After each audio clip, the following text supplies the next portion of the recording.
Believe it or not, I am plagued by anxiety dreams.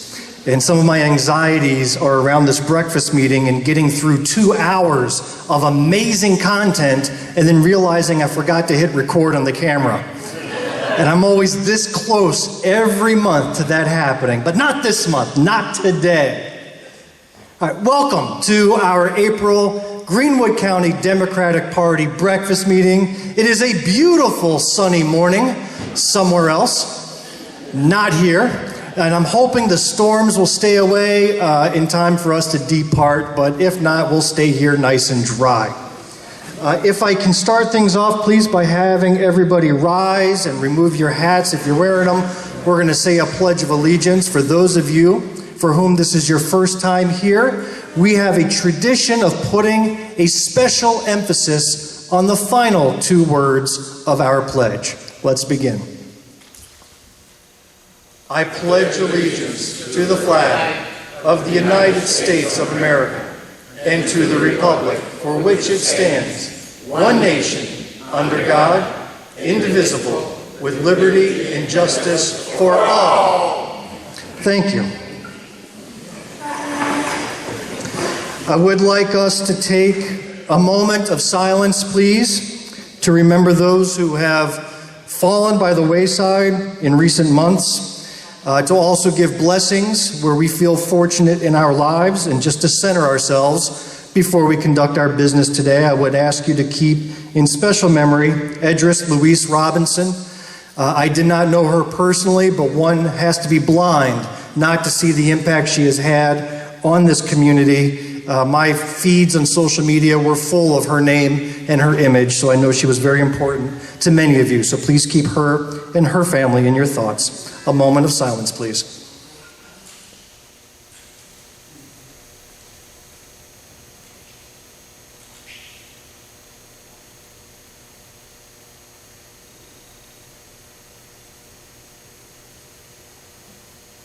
All right, thank you. I would like to welcome everybody here. A lot of familiar faces, and I'm glad you make it out here month after month. I would like to see by a show of hands, who among you is this your first time at a Greenwood County Democratic Party breakfast meeting? Raise your hand if this is your first time here. Don't be shy. Wave it nice and proud. Give a welcome to it. And be friendly, because we want them to come back. We want them to come back. I would also like to thank our elected officials. I would like to thank those who have served in the armed forces in any capacity over the years. Would also like to thank those who have served as first responders, law enforcement, ambulance, firefighters. I am blessed that both of my children have served on an ambulance squad and in a fire station as a volunteer firefighter, and I'm just impressed at the sacrifice they make every day. For those that are new, bathrooms are over there. There's a ladies' and a men's room. Food over there. We don't like to bring home leftovers, so at the end of this meeting, take another swing by there and bring home whatever you like. We also have a very rich literature table in the back. We have lots of information about various issues, about various offerings, about the party ourselves. We also like to add something new every month, and this month, I want to thank Robin Witt for bringing this to my attention. The White House put out a special bulletin about the investments being made by the federal government right here in South Carolina. It's front and back, chock full of great works that are being done to improve our infrastructure and to improve our quality of life. We hear a lot about those that don't like big government. Listen, just read this.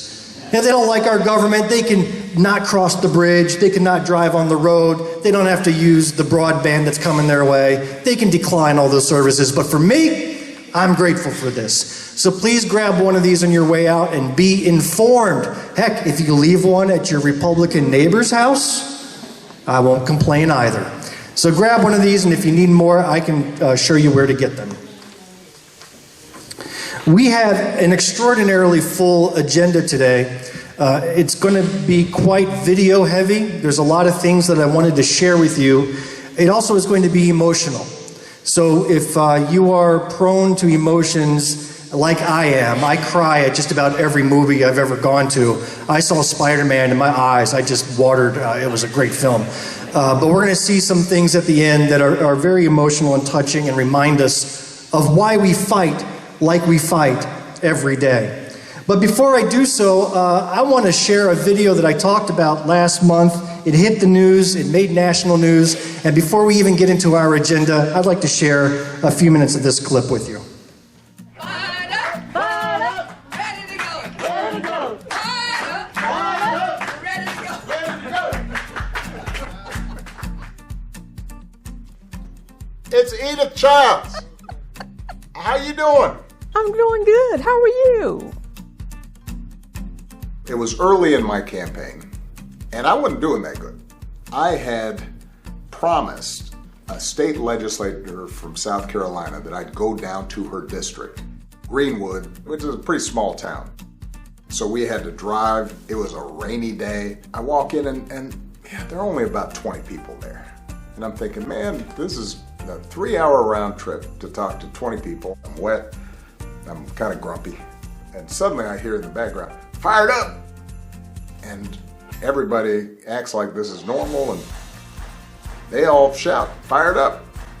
And then after that, ready to go! And everybody says, ready to go. And I look back and I see this woman smiling who has been leading this chant. And it turns out her name is Edith Childs.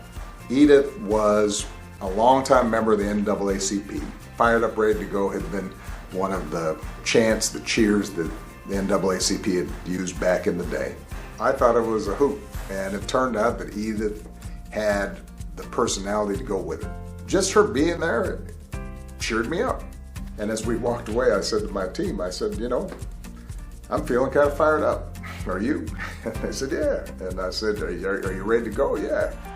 And that chant, eventually, we'd do in front of 100,000 people at huge rallies as the campaign went on. I don't know about you, but I'm fired up. Fired up, ready to go. Edith, hit it. Fired up, ready to go. Ready to go. Edith Childs shows you what one voice can do. One voice can change a room. And if it can change a room, it can change a city. And if it can change a city, it can change a state. And if it can change a state, it can change a nation. And if it can change a nation, it can change the world. I stayed in touch with Edith. Once I was elected, I had the opportunity to bring her to the White House. And, you know, I think more than anything what it represented was a core belief that I had then and continue to have now, that leadership and power and inspiration can come from anywhere. It just has to do with spirit, and nobody embodied that better than Edith. Well, you know, I heard that you were retiring after all these years of public service. I'm still busy out in the community doing what I do. You're going to still be out there. You just decided now was the time to step out the city council, give some young people a chance to serve. Exactly. What advice have you been giving young people as they do public service that I can pass on to the young people that we're working with at the foundation? Just be themselves. Just be themselves. Don't try to imitate anyone. Just be themselves. And if you be yourself, then you'll do fine. That's what I've done all my life. What you see is what you get. I think that's good advice. Listen, you have made a difference in the lives of your town and your community, and you made a difference in my campaign and my life, and I just wanted to let you know how much we all love you and appreciate you and are grateful for your service and just that positive attitude that you have that keeps people fired up and keeps them ready to go. Exactly. Thank you for your kindness. I'm grateful that you're on the other side and that you still can talk to me. I love you, Edith Childs. It's great to talk to you. Look forward to seeing you again. Thank you so much, and I love you back.